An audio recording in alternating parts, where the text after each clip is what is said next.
sixième année à l'école des Carillons, nous en avons appris sur la francophonie. On a réalisé une émission de radio. Notre classe est transformée en studio d'enregistrement. Venez voir.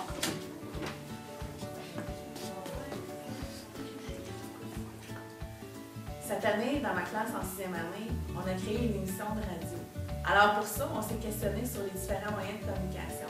Et de là, j'ai fait des liens avec les autres matières, dont les inventions du début du siècle. Alors, avec l'utilisation de la radio à la Première Guerre mondiale. On a étudié aussi les médias, la publicité, on a découvert différentes communautés francophones dans les Amériques. Lorsque j'ai annoncé aux élèves que la classe allait se transformer en studio de radio, les élèves étaient vraiment emballés.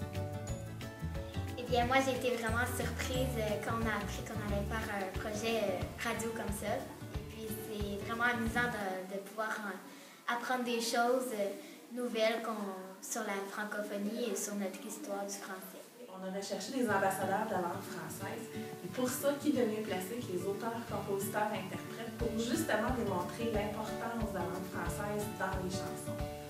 Alors, de là, on a invité Stéphane Baillargeon, qui est un auteur, compositeur et interprète de notre région, pour discuter de son choix de chanter en français. On a aussi reçu Bertrand Gosselin en entrevue lors de l'enregistrement de l'émission de radio.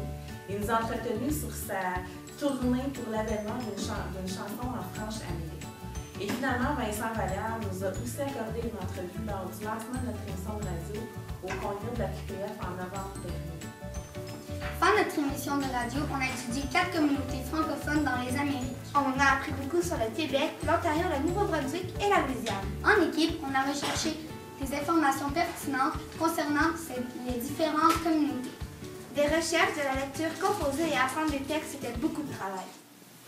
Le français est à l'honneur dans ce projet-là. La lecture, l'écriture, la communication, sous toutes ses formes. Les élèves ont travaillé en équipe. Il y a une écoute et un respect qui sont installés durant tout le projet. Les élèves ont démontré une belle motivation. C'était vraiment un projet stimulant et très enrichissant. En collaboration avec la Radio Jeunesse des Amériques, notre émission de radio de 60 minutes a été diffusée sur Internet. Le lancement de notre émission de radio s'est fait pendant le congrès de l'AQPF au Delta de Sherbrooke en octobre dernier. Un projet spectaculaire! Wow! Quelle aventure!